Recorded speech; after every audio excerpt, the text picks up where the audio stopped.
หมายสูงค่ะเหลือในเขาค่ะอยู่ร้อยสู้เทปเนี่ยกันเนาะเขาได้ขึ้นมือตั้งนายนะเหลือในเขาค่ะอยู่ตั้งน้ำมันอยู่ค่ะเอาตอนไหนเป็นตังมามันเนาะนะครับเนาะชมน้ำมันเขาตอนไหนเป็นตังอันน้ำมันไก่นะเนาะคำแนวขึ้นมือเขาได้ขึ้นมือตั้งปุ้นนะครับเนาะมันได้ด้วยตัวมันค่ะเนาะนะครับมันก็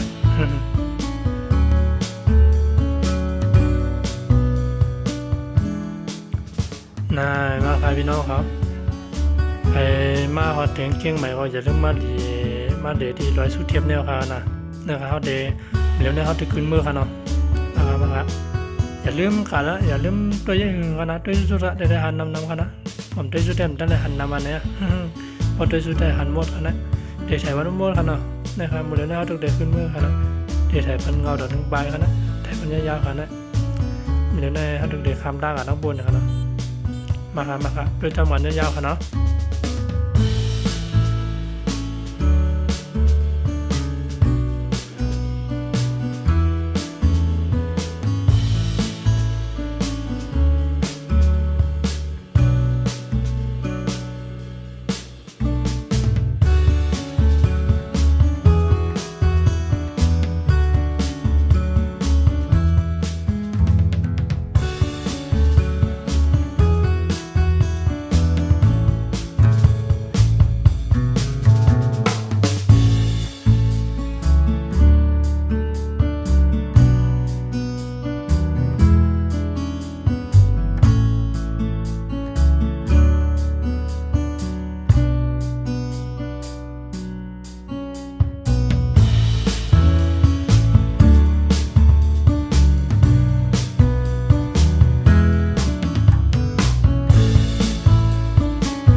มาแล้วนะครับเขาพาได้มากขึ้นลิ้นนะครับว่าไปขึ้นลิ้นนะครับพวกนอนลำนะครับไปเป็นคำกันเดี๋ยวไปขึ้นลิ้นกันนี่ครับคำเขาพาได้ขึ้นลิ้นขึ้นเมื่อน้องเหนือพูดเนี่ยบ่ขึ้นลิ้นได้ไปขึ้นได้มันสูงนะครับเนาะมันเด็กก้นไว้นะครับเนาะมาครับมา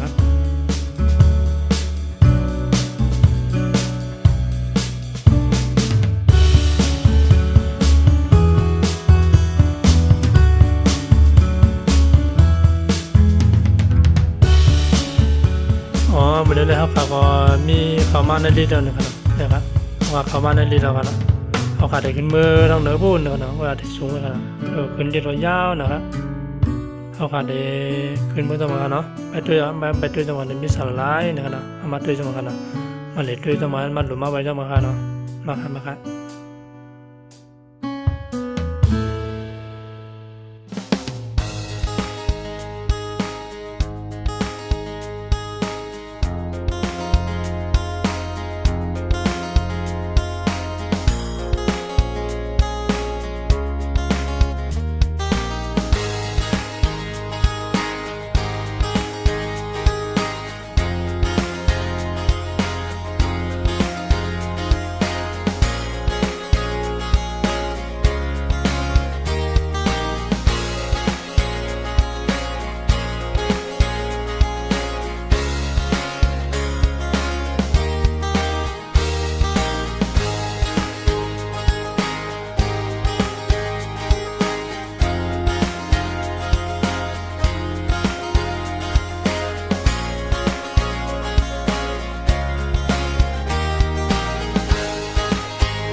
กำเลยพอ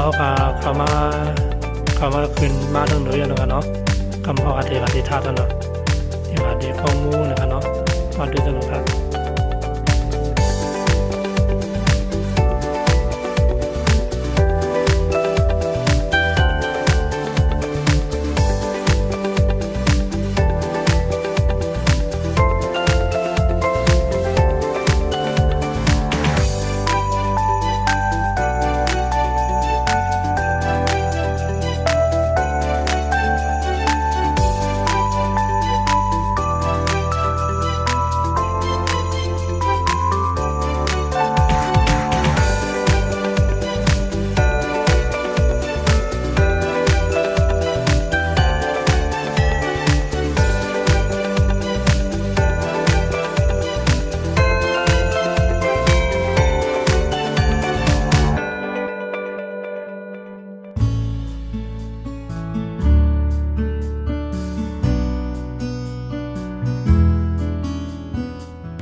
ดินก็เป็นที่เปิ้นถอดแคปดินนะครับเนาะว่าได้ขึ้นว่าเนื้อพวกนี้เลยถอดแคปดินไว้ที่ไหนนะครับเนาะ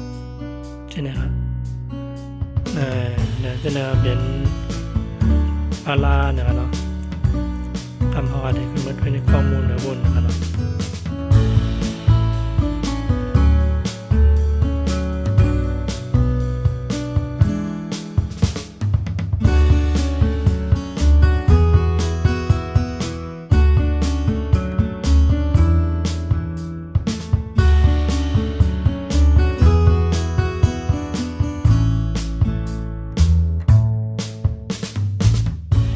เรียกว่าพาเขามาหอดถึงที่กองมูเย้านะครับเนาะนะครับดิย้อนแต่แคบห่างเสียอีกนึงนะครับเนาะไม่ครับพี่น้องเขาเดี๋ยวพี่แน่นอนก็นะเขาขาดติดไทยบันอยู่นะครับเนาะนะครับน้อยนะครับตัวยาวๆครับตัวยาวๆจังหวะครับเนี่ยคำดีนะครับเนาะพระธาตุลอยสุเทพนะครับเนาะเก่งใหม่นะครับเนาะ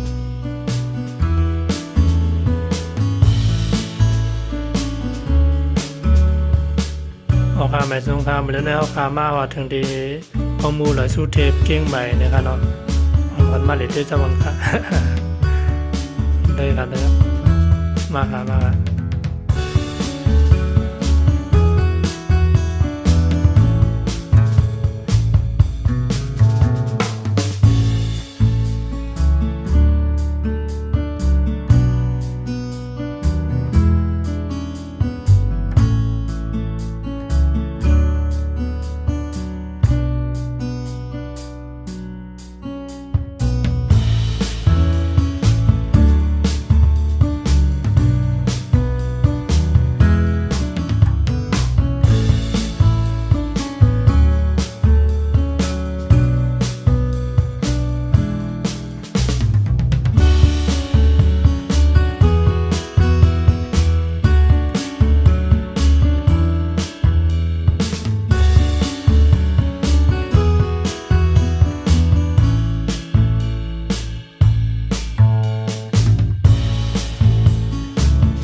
ก็เป็นเมืองเชียงใหม่นะครับเนาะกลางวันก็แดดไม่ออกมายาวนะครับเนี่ยก็เป็นห้วยหินตึกคืนคานะครับเนาะ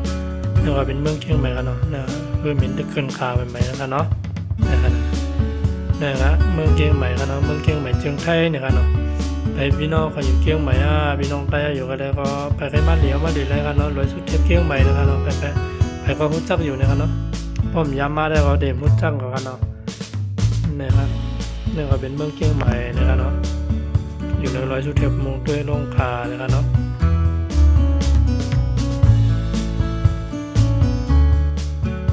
กำเนิดมาด้วยคนไทยอินครับเนาะ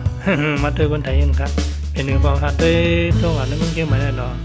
เป็นดูดีด้วยค่ะเนี่ยพี่น้องเขาเนี่ยกำเนิดมาด้วยคนไทยอินนะครับที่นี่ก็เป็นเตียงที่นึงนะครับก็เป็นรอยสุเทพเหมือนกัน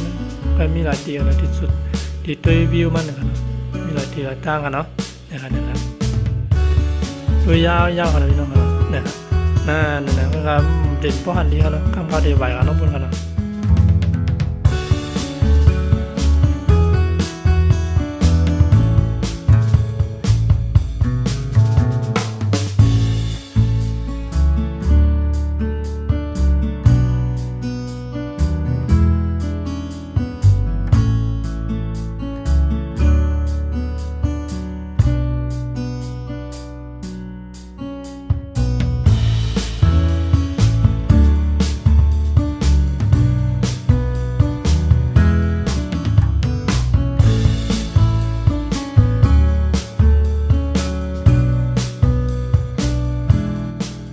นี่ก็เป็นที่ป้ายนะครับวัดพระธาตุลอยสุเทพพระวิหารเนี่ยนะครับ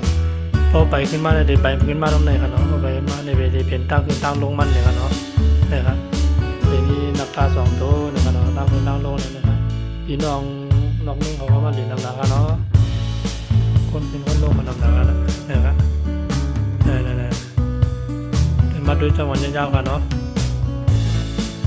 คำไหนเขาเขาเด็ดลงมือย่อนะครับเนาะเด็ดลงมือซ้อมเส้นดังเลยนะครับเนาะมาครับมาได้จังหวะได้ยาวกับพื้นนะครับเนาะได้ยาวกันครับคือยาวจังหวะเนาะ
ก็แล้วเขาก็ลงมาถึงยาวนะครับเนาะนะครับที่นี่เขาได้เป็นเบิ้งไข่คู่นะครับเนาะ